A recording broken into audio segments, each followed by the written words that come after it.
बहुत समय पहले जावा नाम का साम्राज्य हुआ करता था। वहाँ सिद्धि मंत्र नामक एक ब्राह्मण रहता था। वह बहुत ज्ञानी था। राजा भी उसके ज्ञान से काफी प्रसन्न रहते थे। इसलिए उन्होंने ब्राह्मण को सारी सुख सुविधाएं दे रखी थी। कुछ समय बाद सिद्धि मंत्र ने एक खूबसूरत कन्या के साथ शादी कर ली। विवाह के कुछ समय बाद उन्हें एक बेटा हुआ जिसका नाम मानिक रखा गया। सिद्धि मंत्र का बेटा मानिक जैसे जैसे बड़ा होता गया उसकी भी बुद्धि अपने पिता के जैसे बढ़ती चली गई। मानिक के ज्ञान से राजा भी काफी प्रसन्न रहते थे। धीरे धीरे मानिक को पूरे राज्य में अपने पिता जैसा सम्मान मिलने लगा।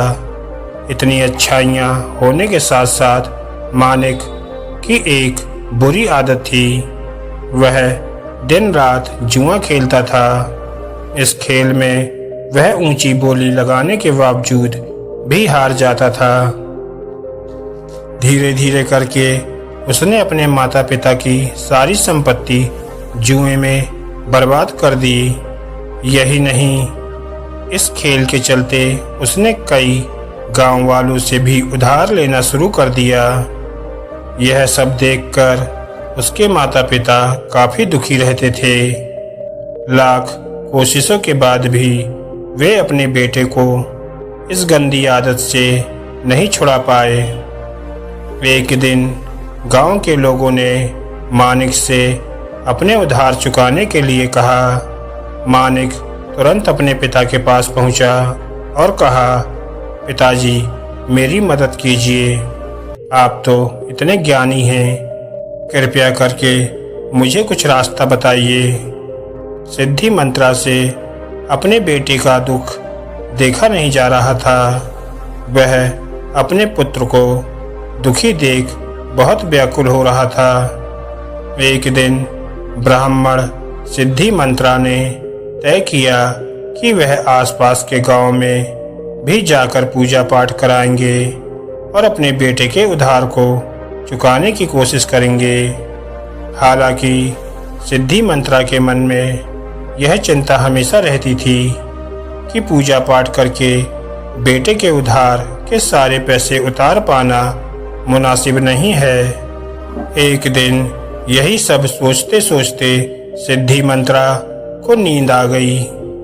तभी उन्होंने सपना देखा कि पूर्व दिशा की ओर एक ज्वालामुखी पर्वत है जिसमें एक बड़ा सा खजाना छिपा हुआ है। इसकी देखभाल नागा बेसुकी नाम का एक आदमी करता था। उस सपने में उसे यह पता चला कि उसे नागा बेसुकी से मदद मांगनी चाहिए। जब सिद्धि मंत्रा की नींद खुली तो वह काफी चकित हुआ। उसने तुरंत सारी बातें अपनी पत्नी को बताई। सिद्धि मंत्रा की बात सुनकर उसकी पत्नी ने कहा कि एक बार हमें इस बारे में पता करना चाहिए, शायद हमें सच में मदद मिल जाए। उसने कहा, चलिए हम दोनों साथ चलते हैं। आखिरकार हमारे लाड़ प्यार ने मानिक को बिगाड़ा है।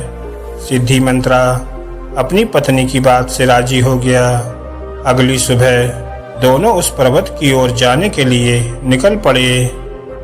ज्वालामुखी पर्वत की ओर जाते समय सिद्धि मंत्रा और उसकी पत्नी दोनों को कई तरह के कष्ट झेलने पड़े, लेकिन उन्होंने सभी तकलीफों को सहन किया और अंत में उस पर्वत के पास पहुँचे।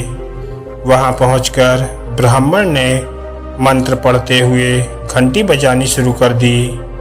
तभी वहाँ नागा बेसुखी नामक व्यक्ति उपस्थित हुआ। सिद्धि मंत्रा और उसकी पत्नी ने झुककर नागा बेसुखी को प्रणाम किया और अपनी परेशानी बताई। नागा बेसुखी शांत होकर उनकी बातें सुन रहा था। उसे पता था कि ब्राह्मण सिद्धि मंत्रा बहुत ज्ञानी और भगवान के बहुत बड़े भक्त थे। वह अपने पुत्र के कारण काफी कष्ट में हैं। इसलिए नागा बेसुखी ने उसकी मदद के लिए अपने शरीर का एक हिस्सा झाड़ा, जिससे ढेर सारा धन, जेवर और सिक्के की बरसात होने लगी।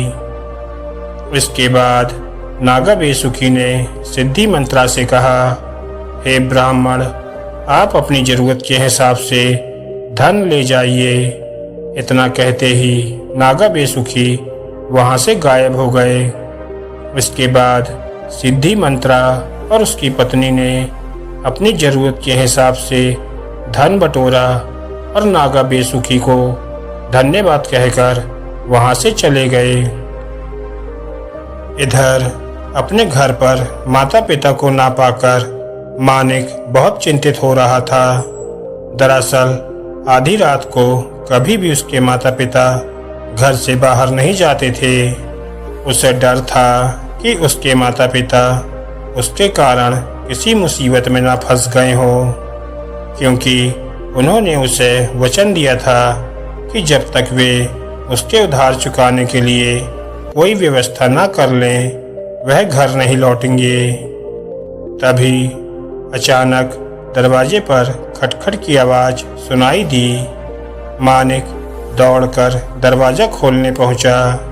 उसने देखा कि उसके माता पिता लौट आए थे। यह देखकर वह बहुत खुश हुआ।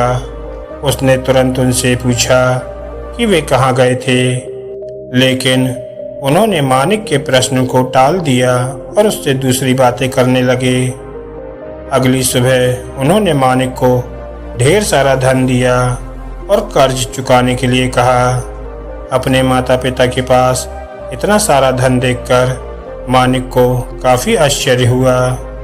उसने उनसे पूछा कि इतना सारा धन कहाँ से आया, लेकिन उन्होंने उसे कुछ नहीं बताया।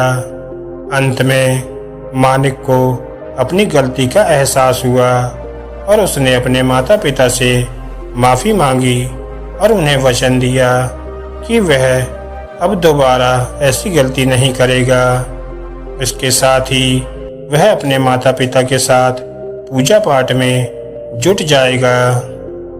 दोस्तों, इस कहानी से हमें यह सीख मिलती है कि हर किसी को अपनी गलतियों को सुधारने का मौका मिलना चाहिए, क्योंकि जो अपनी गलती सुधार लेता है वही एक अच्छा इंसान बनता है।